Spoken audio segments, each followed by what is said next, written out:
बिस्मिल्लाहिर्रहमानिर्रहीम। अस्सलाम वालेकुम नाजरीन, मैं हकीम मोहम्मद मोइन, आप देख रहे हैं सूफ़ी आबाद दुआ खाना यूट्यूब चैनल।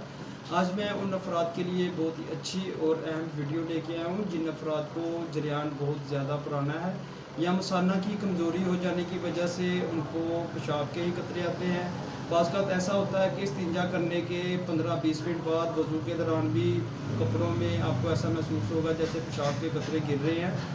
अगर आपकी मादा मनी बहुत ज़्यादा पतली है या मादा मनी पतली हो जाने के साथ साथ आपको जरासीम की कमी है और उसके साथ साथ आपकी हम बिस्तरी की टाइमिंग बहुत ज़्यादा कम है, और ऐसे अफराद जो औलाद से महरूम हैं या जिनकी अभी तक औलाद पैदा नहीं हो रही, बहुत सी मेडिसिन इस्तेमाल करने के बाद भी उनका ये मसला हल नहीं हो रहा है या उनको जरियान इतलाम बहुत ज़्यादा कसरत से रहता है, तो आज जो मैं आपको हर्बल नुस्खा बता रहा हूँ ये आपको किसी भी मेडिसिन जो आपको बताऊँगा ये किसी भी पल्सार स्टोर से बआसानी मिल जाएगी।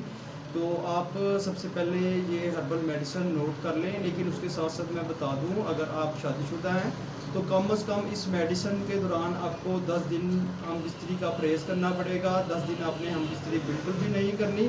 अगर आप गैर शादीशुदा हैं तो बराए मेहरबानी आप अपने ज़हन को साफ़ रखें और अपना ज़हन बहुत ही अच्छा रखें। अगर आपका ज़हन हिर्स की तरफ जाएगा तो आपकी ये बीमारी कभी भी ख़त्म नहीं हो सकती।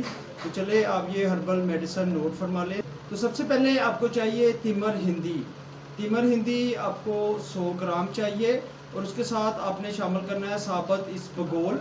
साबत इसबगोल आपको 200 ग्राम चाहिए। गूंद कतीरा 100 ग्राम और लास्ट चीज़ आपने जो शामिल करनी है वो है इंडिया की मूसली सफ़ेद मूसली आपको इंडिया की चाहिए, वो आपको 50 ग्राम चाहिए। तमाम हर्बल अद्वियात को अच्छी तरह से बारीक पीस कर किसी भी चीज़ की मदद से सफ़ोग बना लें और आप इसको किसी भी शीशी में महफूज कर लें। इसकी मिकदार वो खुराक है चाय वाली आधी चमची आपने सुबह इस्तेमाल करनी है ठंडे दूध के साथ, और चाय वाली आधी चमची रात को खाने के बाद वो भी आपने ठंडे दूध के साथ इस्तेमाल करनी है। सुबह आपने खाली पेट इस्तेमाल करनी है ठंडे दूध के साथ। अल्लाह पाक तमाम भाइयों को शिफा अता फरमाए, सलामत रहें, आबाद रहें, फी अमान।